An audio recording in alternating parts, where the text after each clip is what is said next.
만남이라는 것은 참으로 중요합니다. 우리가 누구를 만나느냐에 따라서 우리의 삶이 달라집니다. 요즘에는 강아지도 보니까 주인을 잘 만나면 그 이상의 대우를 받습니다. 또한 남자와 여자가 잘 만남으로써 행복한 가정을 이루고 잘못된 이 만남으로 통해서 불행한 삶을 살게 됩니다. 성도의 그 믿음은 또한 예수님의 만남으로부터 시작되고 있습니다. 우리가 교회를 다닌다고 해서 믿음이 있는 것이 아니라 예수님을 정말 인격적으로 만나야만 온전한 믿음이 됩니다. 직분도 있고 예배도 드렸고 설교도 매일 듣고 또 봉사도 하였고 수십 년을 교회 다닌 사람도 예수님을 만나지 못한 사람이 참으로 많이 있습니다. 우리가 잘 아는 사울 왕이 있습니다. 이 왕도 그러했습니다. 블레셋이 쳐들어와서 전투를 해야 되는데 이 다급한 이 시간에 이 전투를 해야 되는지 아니면 하지 말아야 하는지 이 죽음 앞에 놓여 있는 그런 상황이었습니다. 그때 사울은 얼른 하나님께 나가서 묻습니다. 하나님, 이 전쟁을 어떻게 할까요? 라고 묻습니다. 사무엘상 28장 6절 말씀입니다. 사울이 여호와께 묻자오되 여호와께서 꿈으로도 우림으로도 선지자로도 그에게 대답하지 아니하시므로 분명히 이 사울 왕이 여호와께 물었다고 했습니다. 그런데 여호와께서는 대답하지 않으셨다고 했습니다. 그래서 이 사울 왕은 여호와의 그 응답을 듣지 못하고 신접한 여인에게로 달려갑니다. 이 똑같은 본문에서의 그 상황을 역대상에서는 이렇게 말씀합니다. 역대상 10장 14절 말씀입니다. 여호와께 묻지 아니하였으므로 여호와께서 그를 죽이시고 그 나라를 이새의 아들 다윗에게 넘겨주셨더라. 사울 왕은 분명히 여호와께 물었다고 했는데 하나님 입장에서는 나에게 묻지 않았다는 것입니다. 이 하나님께서는 묻지 않았다. 사울 왕은 물었다. 이 둘 다 맞는 말입니다. 사울은 분명히 하나님께 물었고 하나님의 입장에서는 묻지 않았던 것입니다. 우리가 참으로 열심히 기도합니다. 그런데 하나님 입장에서는 하나님께 올라가서 상달되는 기도가 없으니까 하나님께서는 너 기도하지 않았어. 이럴 수 있다는 것입니다. 우리는 열심히 또 매일매일 주여 주여 하고 기도하며 부르짖고 하나님께 나갑니다. 그런데 하나님께 나가지만은 하나님께 올라가는 우리의 기도를 막고 있는 것이 있습니다. 그래서 하나님은 너 나한테 기도한 적 없어 라고 이렇게 등을 돌릴 수 있습니다. 그 말씀에 대한 그 이유가 있습니다. 이사야 59장 2절 말씀입니다. 오직 너희 죄악이 너희와 너희 하나님 사이를 갈라놓았고 너희 죄가 그의 얼굴을 가리어서 너희에게 듣지 않으시게 하려 함이라. 우리의 기도를 듣지 못하시는 이유는 우리의 죄 때문이라는 것입니다. 우리 죄가 하나님과 우리 사이를 갈라놓아서 우리가 아무리 기도해도 하나님 앞에 닿지 않는다는 것입니다. 반대로 우리 하나님께서는 우리에게 좋은 것을 주시려고 해도 주실 수가 없을 때가 있습니다. 예레미야 5장 25절 말씀입니다. 너희 허물이 이러한 일들을 물리쳤고 너희 죄가 너희로부터 좋은 것을 막았느니라. 하나님의 생각과 우리의 생각이 이 죄 때문에 맞지 않습니다. 별거하고 있는 부부들이 이혼하는 것처럼 맞지 않습니다. 하나님의 그 생각과 우리의 생각, 그 입장이 다를 수 있다는 것입니다. 죄는 하나님과의 관계가 끊어지게 합니다. 하나님이 나에게 등을 돌리시는 것입니다. 또는 내가 하나님 앞에 등을 돌리는 일입니다. 이것은 바로 죄입니다. 우리는 대부분 신앙생활을 하려고 하는 그 기준이 어디에 있냐면 주님 이렇게 부르기만 하면은 이렇게 해달라고 했을 때 그 결과물을 먼저 봅니다. 이것을 했으니 구원을 이루어 주십시오. 이런 결과 중심적으로 생각하는 사람들이 많이 있습니다. 예를 들어 보면은 마리아와 마르다가 오빠 나사로의 죽음을 예수님 앞에 애원하는 이 문제를 보면은 마리아와 마르다는 오빠 나사로가 죽으면 절대로 되지 않았습니다. 그들의 입장에서 하나님께 원하는 응답은 그 신앙의 해답은 나사로가 절대로 죽으면 안 된다였습니다. 그런데 예수님께서는 그들의 입장과 너무나 달랐습니다. 그들의 그 기준과 달랐습니다. 예수님께서는 말씀합니다. 그 나사로의 죽음 앞에서 나는 부활이요 생명이니 나를 믿는 자는 죽어도 살겠고 살아서 믿는 자는 영원히 죽지 아니하리라 라고 말씀합니다. 우리 예수님은 이 땅에서 우리가 죽느냐 사느냐가 중요하지 않습니다. 우리의 입장에서는 우리가 여기서 죽을 것 같으니 우리를 살려달라고 합니다. 이 땅에서 죽고 사느냐에 대해서 우리는 전부를 걸고 있습니다. 하지만 생명의 주관자는 바로 주님이십니다. 이 땅의 모든 만물의 소유가 그분에게 있기 때문에 그분에는 이러한 모든 것이 중요하지 않습니다. 주님이 보시는 게 있습니다. 이러한 문제에 부딪혔을 때 너의 삶에는, 너의 심령에는, 너희가 처한 그곳에 그 문제에는 내가 있느냐는 것입니다. 예수가 있느냐는 것입니다. 예수님이 있다면 그것은 바로 사는 것입니다. 그것이 생명이기 때문입니다. 예수님이 계시지 않는다면, 내 안에 예수님이 없다면 그것은 분명히 죽음입니다. 우리는 하나님 살려달라는 내 기준으로 나갑니다. 예수님은 그게 아니다. 이 땅에서 죽고 사는 게 너희에게 전부가 아니라 너가 사는 그것이 전부가 아니다는 것입니다. 너희가 내 안에 거하고 내 말이 너희 안에 거하면은 무엇이든지 원하는 대로 구하라. 그리하면 이룰 것이라랍니다. 이것을 가르쳐 주시려고 예수님은 나흘 동안 그 나사로의 무덤 앞으로 가지 아니하고 뺑 돌아서 제자들과 함께 오히려 더 먼 길로 배회하셨습니다. 응답을 뒤로 미루시는 것입니다. 주님이 지금 우리 앞에 나타나지 않으신다고 왜 나는 만나주지 않는 것이지, 내 인생에서 왜 이런 어려움, 내 감정을 해결해 주시지 않는 것일까 라는 그런 의문을 우리는 가질 수 있습니다. 이것 가지고 하나님 앞에 원망 섞인 불만이 있다면, 하나님 왜 응답을 빨리 해주시지 않는다는 그 마음이 있다면 우리는 주님의 입장으로 우리 시선을 돌려보아야 할 것입니다. 나만 바라보고 내 기준에 내 시선을 버려야 합니다. 지옥은 누가 가는지 아시나요? 싸우지 않는 사람이 가는 것입니다. 그냥 가만히 있으면 우리는 지옥으로 가게 됩니다. 싸우지 않고 그대로 내가 바라보는 시선 그대로 가지고 가면 그곳이 바로 지옥일 것입니다. 왜냐하면 사단은 우리를 가만두지 않기 때문입니다. 우리의 육의 본성이 육으로 끌고 가기 때문입니다. 그래서 날마다 싸웁니다. 이 싸움은 내 시선을 하나님께로 고정하고 하나님의 시선으로 바꾸는 것입니다.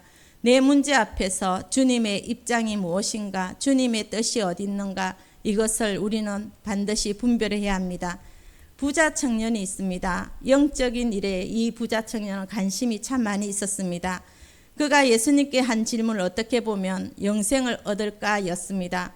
부와 명예를 넉넉히 누리고 있으며 영적인 일에 대해서는 무관심할 법도 한데, 그는 어려서부터 자기가 모든 계명을 지켰다고 예수님께 자신 있게 대답했을 만큼 율법에 열심히 있었습니다. 외적으로는 부족할 것이 없고 또 남들에게 인정받을 만한 삶이었음에도 불구하고 예수님께 어떻게 하면 영생을 얻을 수 있는지 물었던 것으로 보아 그는 내가 과연 영원한 생명을 얻을 수 있을까? 어떻게 하면 영원한 생명을 얻을 수 있을까 하는 궁금증과 불안에서 자유롭지 못했던 것 같습니다. 어쩌면 나 정도면 충분히 영원한 생명을 얻기에 부족함이 없다고 생각하고 우쭐해서 예수님께 인정받고 싶었는지도 모르겠습니다. 그런데 예수님은 부자 청년에게 바로 말씀하십니다. 너는 나를 따르라. 구원이 어떤 행위와 어떤 신앙생활로 이어지는 보상의 대가적인 결과가 아니라 구원은 바로 주님과 동행하는 것입니다. 주님과 손잡고 걸어가는 것입니다. 주님과 동행하는 사람의 특징은 늘 하나님과 가까워지는 것입니다. 오늘날 우리 교회 신앙은 또한 주님과 관계를 유지하는 것입니다. 또한 세상과 다르게 사는 거룩함이 있어야 합니다. 세상이 좋아하는 것 좋아서 똑같이 따라가지 않고 또 세상이 추구하는 그 가치를 같이 따라가지 않는 뭔가 다른 것이 있습니다. 비록 내가 가난해도 유익이 없을지라도 억울하고 무시당하는 그 자리에 내려간다 할지라도 내가 예수님을 왕으로 모시고 있다면 그 예수님을 인해서 우리는 자부심이 있습니다. 성령이 내게 요구하시는 그 요구 또 민감하게 반응합니다. 하나님의 뜻에 내 육을 복종시키는 사람, 그 사람이 정말 매력적인 사람입니다. 살아있는 사람은 에너지가 있습니다. 숨을 쉽니다. 살아있다는 그 증거가 바로 나타납니다. 물고기가 물을 떠나면 잠시 파닥거리고 띄웁니다. 횟집에 가면 보신 것처럼 물을 떠나게 된다면 난리가 납니다. 어느 시간이 지나면 그 움직임이, 그 운동력이 저하됩니다. 그러다 나중에는 죽고 맙니다. 죽고 난 다음에는 움직임이 없습니다. 그런데 살아있는 물고기가 죽어있는 물고기와 두 물고기는 똑같습니다. 단지 그 안에 힘이 없고 에너지가 없고 움직일 수 있는 원동력이 없고 또 생명이 없습니다. 하나님을 향해 달려갈 수 있는 이 원동력이 그리스도인으로 살아낼 수 있는 힘이 있어야 하는 것입니다. 내 안에 정말 주님이 왕으로 계신다면 그 에너지가 세상 가운데로 나타나게 됩니다. 살아있으나 죽은 자 같은 그런 사대 교회와 그런 모습을 오늘 우리는 이 시간 한번 돌아보고 발견하고 우리의 그러한 모습이 있다면 하나님 앞에 회개해야 합니다. 우리가 어떤 상황에도 죽음 앞에 있어도 예수님이 나와 함께 하신다는 그 임재가 있다면 사망의 엄침한 골짜기라도 천국으로 변합니다. 그런데 우리가 주님이 어디 계신지 그 시선을 놓치는 것입니다. 주님을 보지 못하는 것입니다. 주님을 보지 못하는 이유는 우리가 보기를 원하는 것이 정해져 있기 때문입니다. 마치 롯이 선택한 화려하고 좋고 기름진 소돔 땅과 같은 것을 우리가 보기를 원하기 때문입니다. 하지만 주님이 이끄시는 그 땅은 바로 가나안 땅입니다. 가나안 땅은 그렇게 좋아 보이지 않습니다. 반드시 험난한 그 광야를 지나서야만 들어갈 수 있습니다. 그 가나안 땅은 세상적으로 볼 때는 볼품없는 것입니다. 우리가 느끼고 우리가 얻고 싶은 그 시선을 버리지 않는다면 우리는 가나안 땅에 들어갈 수도 없고 하나님 앞에 절대로 설 수 없습니다. 하나님이 기뻐하시는 사람이 되려면 또한 우리는 이해가지 않는 그 일, 주님이 순종하라고 하는 그 일에 정말 용기 있게 한번 뛰어 들어간다면 마지막에는 하나님의 그 결국이 있습니다. 그 결국은 바로 하나님이 그 사람을 만나 주십니다. 어느 날 예수님께서 제자들을 재촉하셨습니다. 어서 나를 따라오라 하십니다. 예수님이 바쁜 걸음으로 새벽 미명에 제자들을 깨우셔서 어디로 이동하십니다. 예수님은 식사도 잡수시지 않으시고 새벽 미명에 일찍 떠나서 어디론가 막 가시는 것이었습니다. 발걸음을 재촉해서 누군가를 만나려고 향하십니다. 12시 정오를 맞추어서 사마리아에 도착하려고 하셨던 것입니다. 거의 가까이 사마리아에 도착했을 때 그 입구 앞에서 예수님께서 제자들을 향해서 너희들은 이제 나 따라오지 말고 저기 마을로 가 먹을 것을 좀 가져오라 합니다. 그리고 제자들을 돌려보냅니다. 혼자서 그 사마리아에 있는 우물가에서 마치 대연스럽게 계획하지 않는 것처럼 우연을 가장한 예수님께서 만남을 준비하고 계십니다. 그때가 바로 12시 정오입니다. 아무도 나오지 않는 그 시간에 한 여인이 나옵니다. 그리고 예수님을 만납니다. 이 여인이 누구이기에 예수님이 그 전날 그 먼 길을 그렇게 발걸음을 재촉하시며 바삐 움직이게 하셨을까요? 이 사마리아 여인은 5명의 남편을 지나갔습니다. 공황장애와 대인기피증 이런 여인을 무엇이 볼 게 있다고 예수님이 그 먼 길을 발걸음을 재촉하셔서 계획하고 만나 주셨나입니다. 그리고 몇 가지 이야기를 합니다. 내가 누구인지 알았다면 너가 나한테 물을 달라고 했을 것이다 하십니다. 그때 이 사마리아 여인은 알아채었습니다. 이분이 선지자였구나. 이분이 우리가 기다리는 그 메시아이구나. 예수님인 줄을 알았습니다. 그때 사마리아 여인은 예수님께 묻는 질문이 있습니다. 그 험난한 세상을 살아왔지만은 물어볼 것이 너무나 많았지만은 딱 한 가지만 물었습니다. 이 물음이 예수님이 그 먼 길로 오게 해서 이 여인을 만나려게 한 힘이었습니다. 이 사마리아 여인이 예수님을 끌어당긴 임재를 바로 끌어당긴 것입니다. 사마리아 여인의 한 가지 질문은 예수님 앞에 있는 것은 이분이 참 선지자임을 알았기 때문에 질문합니다. 참된 예배가 무엇입니까? 이것입니다. 진정한 예배자가 되기 위해서 어디에서 예배해야 합니까? 랍니다. 무엇을 예배해야 합니까? 예배에 대한 한 가지를 물었습니다. 사마리아 여인의 가슴 안에는 갈망이 5번의 남편을 만났지만 자신의 만족함이 없었습니다. 자신의 인생이 완전히 무너졌다 생각하는 그 결핍과 그 고난 속에서도 이 자신의 인생을 바라보고 자신의 것을 묻지 않았습니다. 자신의 처지와 주님의 뜻이 무엇인가를 묻지 않았던 것입니다. 주님, 나 어떻게 해야 진정한 예배자로 살 수 있을까요?